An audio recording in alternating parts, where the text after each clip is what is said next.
The following program, The Lightning Strike, is sponsored by Mohammed Fahim, and to the extent applicable, their guests. The views and opinions expressed therein do not necessarily reflect those of NewsWeb Radio Company or its management. Get ready to be jolted out of the ordinary and into a world where conversations are charged with intensity and facts. The Lightning Strike Talk Radio with your host, Mohammed Fahim, broadcasting live from the heart of the city on Chicago's Progressive Talk Radio, WCPT 820 AM. Welcome to a radio show that charges through the airwaves with an electricity like no other. Here's your host, Mohammed Fahim. With the upcoming elections. And now, folks, we got our candidate for the 9th Congressional District joining us, Kat Abughazaleh. It's 8:30 in the morning. Kat, good morning. Good morning. How are you?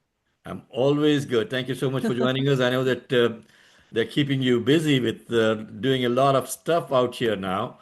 And I just wanted folks to know that Kat kind of got out of the race right in the beginning. And you started off like, I think you were one of the first people to put your head in the ring, right? I was the first and the only one before the incumbent announced her retirement. Okay, so Jan Schakowsky has been an incumbent there for quite a few terms now. I wanted to start off by asking you as to, have you had a chance to look at what Jan has done and the kind of initiatives that she started off with? Are there things that you think that you would like to continue, or are there gaps that you have identified that you would want to fill in the 9th Congressional District?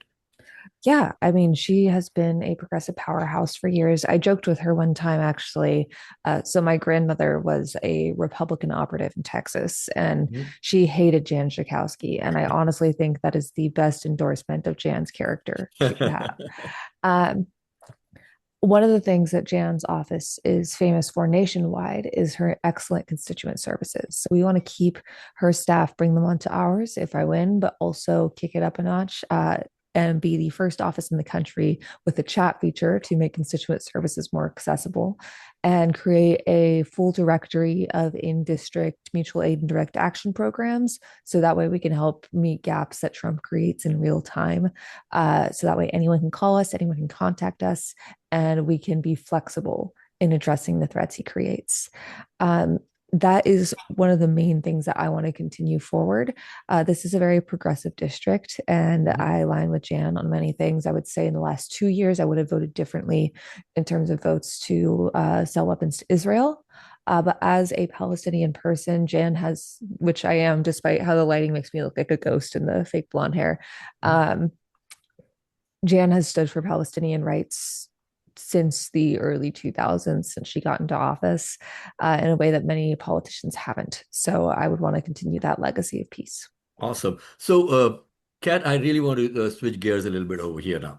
Donald Trump's attacks on the First Amendment rights and his weaponization of the Department of Justice for political purposes includes the political prosecution against you. I know that it's an ongoing case, so I don't want you to get into the details of it.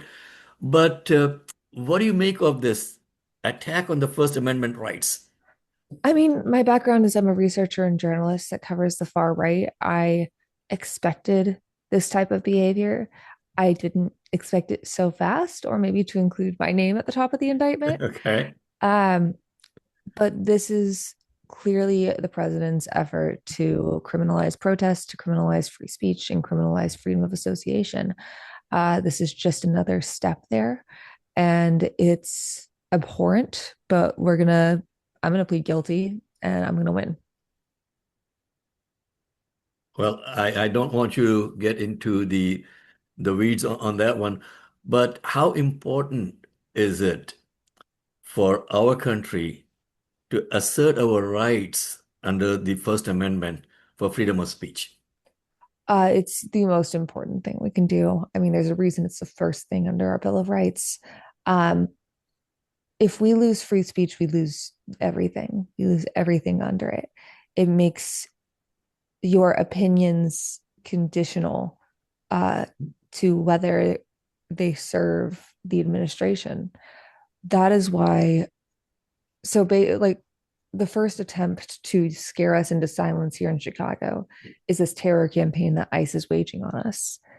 But it didn't work. People are still defiant. And so now Trump is trying to use the federal legal system to scare people into silence. And the thing is fascists are weak. You have to call their bluff because a lot of times what they're doing is out of fear of you. They're Absolutely. scared that you'll stand up. Absolutely. It's scare tactics. Just I want to again switch gears. I'm going to be switching quite a few Sure. gears this morning on you. Okay. So I want to see how well you think on your feet.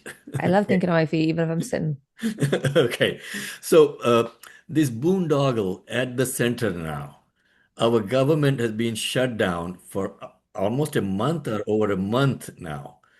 And that is having immense impact on the economy as a whole. So if you get into Congress, what would be your priority? Would be working across the aisle, learning the system, or making sure that you keep up the pressure on the elected representatives to perform the jobs that they were sent out to do? Pressure, absolutely. I grew up Republican. I often say I am absolutely down to compromise, but we can't compromise on basic human rights. So if the rule is you get SNAP, but you give up your health care or vice versa, um, I'm not interested in playing that game. I as far as the economy goes, and as far as pretty much every policy in this country goes, this administration is going to make it extremely difficult to get any legislation through that doesn't help billionaires or help the president himself consolidate his power. So, unfortunately, for the next 3 years, it's about making sure the tower doesn't completely collapse. The house is on fire. We need to put it Mhm. out as much as we can. But economically, I prioritize progressive populism, not because it's just the right thing to do, but it's also the economically responsible thing to do. Universal health care, protections against price gouging, and building more housing with federal incentives to work with local businesses all help our economy. We can also lower taxes with the cost of living exemption while we tax wealth of people making $100 million or more. So, what do you think about the Democratic Party leadership? Are they stepping up to the plate in these times? I mean, personally, I have a huge uh, beef with the Democratic Party leadership at this time. They are not stepping up to progressive values as they should. They're still playing the silly games of one-upmanship and the leadership shoving things down our throat, saying this is how we want things to happen, and not looking at what the people are wanting. Perfect example, Zoran Mamdani in New York. Okay. Do you think the local Democratic Party leadership is helping the cause over here now, or are they being a hindrance? I mean, I think locally there are a lot of really strong Democrats in the Chicago area that are actually putting up a fight. I'd say the big issue for me, that's part of the reason I'm not running for a local office, because here in Illinois, people are doing things right, or at least trying to. Um, I would say the issue is our national leadership, and they haven't stepped up to the plate, but also they haven't for a long time. Like I said, I'm a researcher of the far right.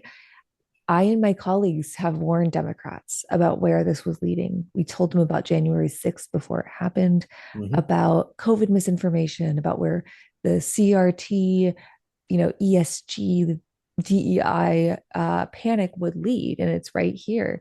I did a 3 hour training with Chuck Schumer's staff on how to use Fox News as a weapon. And then he just ignored all of it. Um, Part of why I'm running is that our leaders aren't stepping up to the plate. And I'm not only ready to do it, I've been on the plate for years. I've been taking swings and sometimes making home runs, um, if not, triples at the very least. I want to do that in Congress. Wonderful. We got our young representatives over here also, Adriana Alvarez. Adriana, you got any questions that you want for Kat to answer? And also, we got Reed Bible, who's joining us all the way from Nevada every Sunday morning. Reed is a former special agent for the Department of Homeland Security, also a retired immigration attorney. So, you guys got any questions for Kat? I think one question that I do have is, with just like everything going on and I'm still learning about it as I continue on, and especially with this, I feel like I'm living through like a whole nother just like historical events, and I'm like I'm done. I'm ready to just Yeah. have it to be boring again. But how do you go about kind of like fishing through all of the different media sources and trying to see what's correct, what's not correct, especially since all of them will be similar in some sort, but then change it very differently at the end. So I just want to know your take on that. Yeah, this is actually like my specialty, not as a candidate, but before running for office. So thank you for this question. Um, what I always tell people is first off, you don't need to know the 24-hour news cycle, even as someone whose job it was to know the news all the time. Like the human brain was not meant to comprehend that much information. I recommend that people take like 10 to 30 minutes every day to sit down, read the news, catch up, and then ignore it for the rest of the day. You can check back again the next day. Um, as far as sources, what you really need to do is find sources you trust. I highly recommend independent journalists. I recommend ProPublica. I recommend The Guardian US. And I would recommend that you find these sources you trust, not as institutions, but as specific authors. And if something sounds too good or too bad to be true, triple check it with other sources. And then look at the sources that author trusts. Who do they get their news from? And soon you will have a basis of a web of people to choose from to provide your information. That's awesome. That's awesome. There's something that is journalism 101 that I learned when I was doing my master's in communications and journalism. Kat, thank you so much. Reed, you got anything for Kat before we let her go? Yeah, good morning, Kat. Thank you Morning. for being on the show. I'm interested in knowing your progressive credentials. If you get into the House, um, will you be someone who would be, although you'd be in your first term, you got limited power. We all know this in the first term, but would you be at least working towards things like expansion of Medicare for everyone? And, Absolutely. oh, great. And increasing of the minimum wage to at least $25 an hour. That is I pay my staff a minimum wage of $25 an hour. I believe in literally putting your money where your mouth is. So that's what I think the minimum wage should be. So that's what my staff gets paid. Absolutely. I am committed to progressive values. I think that all of our representatives should operate by the idea of prioritize your job over keeping your job.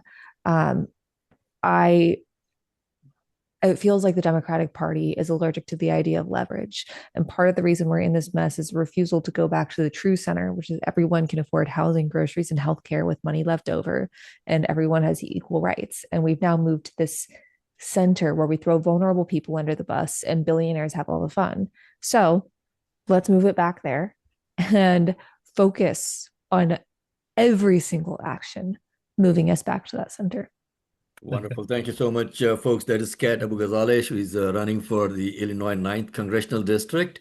And when are the elections coming up now, Kat? March 17th. And if you want to learn more, you can go to catforillinois.com, cat with a K. And if you want a yard sign, just hit us up with an email. Wonderful. Awesome. Thank you so much for joining us, Thank Kat. you. And on that note, folks, let's come back to the lightning strike. And if you have any questions that you would like to ask our candidates, feel free to text us and we will forward your questions to them. And it is 8:43. We are coming up on 8:45 for Reed's segment. And Reed, I want to bring you in a little bit early today. I started off